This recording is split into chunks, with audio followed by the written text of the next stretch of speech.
So what is Arceus? Arceus is said to be the god of all Pokemon, and as of right now it stands as the creator of all. However, if you actually read its entry in the Pokédex, it says that it was born from a mysterious egg from another dimension. So the Pokemon series, or Pocket Monster series, has implied that, the Pokemon series is a multiverse thing, so there's more than one universe, and that Arceus actually had parents maybe from the fourth dimension.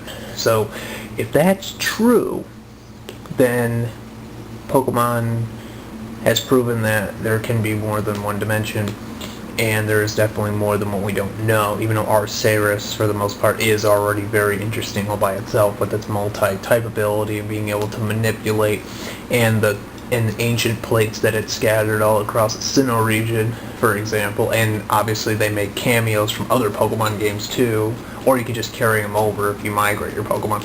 But nonetheless, though, Arceus is actually, what actually is also really interesting is how it says that it has like over 1,000 arms. I think it only demonstrated that in the movie, but for remember when back in the day when people were saying that Darkrai's legs were really something?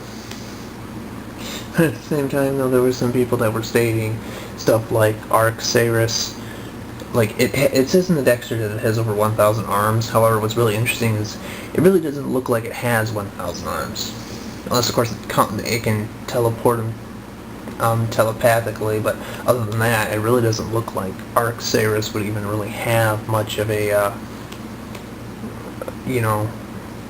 mean, it is a god Pokemon. It can do pretty much anything you want it to, and it's genderless, which is kind of weird because,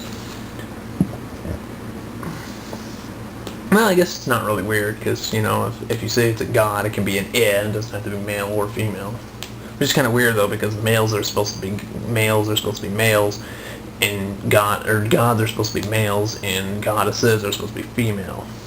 Although at the same time, ironically, they can be anything they want to be, which is kind of weird though. So it's like they're assigned genders, but at the same time they can be anything they want to be. If that makes sense. It's weird though. It really is.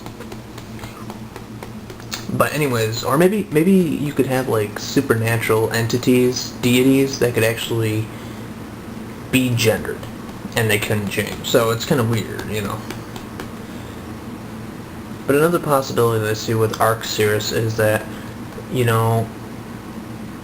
it is probably not only one of the strongest Pokemon, but how far back does Arceus go? Not to mention, what about, if you think about Arceus's, its left and right wing, Dialga and Palkia, controlling time and space. And then, of course, there was the whole Giratina trying to, Giratina or something like that? How do you pronounce that? I've heard like 4 different pronunciations. I always thought it was Giratina and Giratina or something like that. Giratina. Anyways, some people have stated that Giratina versus Dialga Palkia, and, Dialga could definitely kill, well, I'm sure they all could technically beat Giratina. Giratina is said to be like the Satan of all the Pokemon, so, it's the evil Pokemon going around and watching everybody from an alternate dimension with the really creepy music that plays in the background. But essentially what we can say is that maybe the Sinnoh region Spear Pillar is actually not only a place where just like Cyrus said in Pokemon the Generation 4, essentially what that place details is that every single time you go there, you'd be shocked at how many different places that Spear Pillar. I mean, like if you remember the red collar that like take Cyrus when he gave you the Master Ball. He stated that he wants you to have this for beating him, so he gave you the Master Ball. But then he told you that, he didn't plan on using it because it would actually, and you could actually check his computer too, that it would say that it wouldn't be, the Pokemon that he wished to capture wouldn't be able to unleash its full potential if it wasn't under the control of the red power. But then, I mean, think about it like this. Spear Pillar actually had so much connection. It's like kind of going back to Mount Olympia from Hercules, and like, with the Mountain of the Gods and all that. You know, it's like essentially it had like all like, and then you had like the connection between like Mesprit, Yuxi, and Azelf, how they could Azelf, or how you pronounce his name, could, you know, just seal all the you know, they had the power of willpower, beings, and something else, I forget the other one, emotions, yeah, emotions.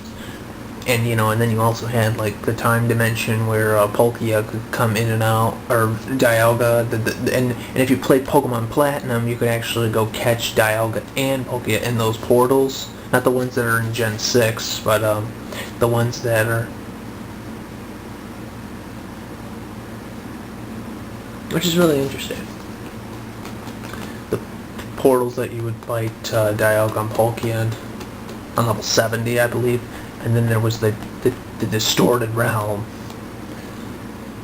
You know, Giratina was pretty interesting to find what a plot twist that managed to turn out. So it's really cool because if you think about it, you know, all that was possible because of Arceus' powers. The Pokemon, the relationships, the Sinnoh region. It's very interesting.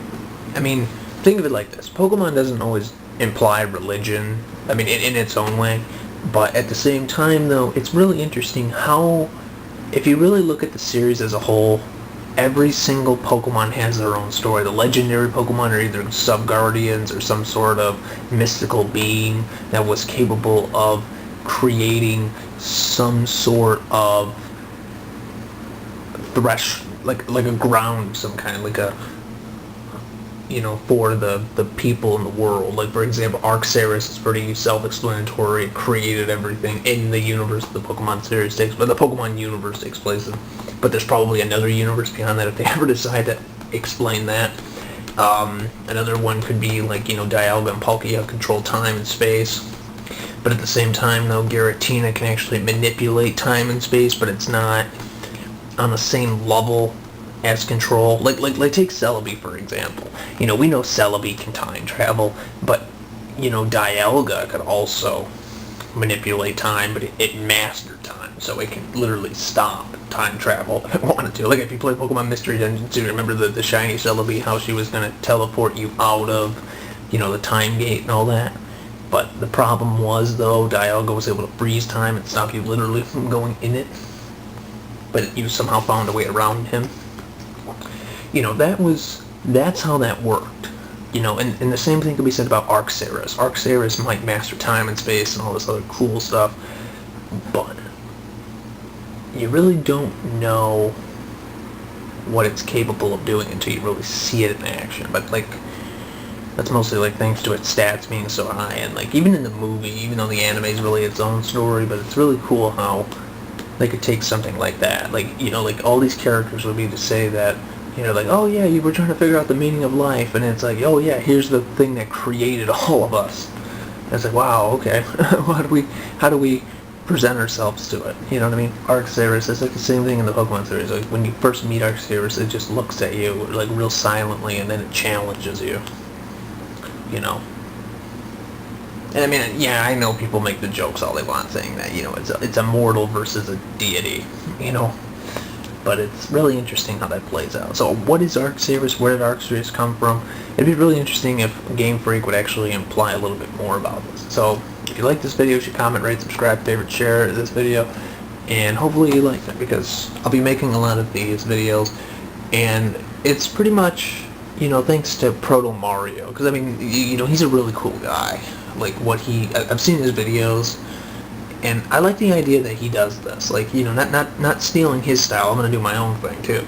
But it's just really cool that there's people out there that, like, they started a YouTube channel, and all they do is just talk about these things, these video game theories. And they're really interesting. That, you know, like the game... Another one could be the game theorists, for example. Even though I don't watch their videos a lot, but it's like, you know, it's just cool how, like, you know, they started on YouTube doing absolutely, like, 0 subscribers. And then over time, they got subscriptions, they got a fan base, they got sponsors, and this is what they do. That's pretty cool.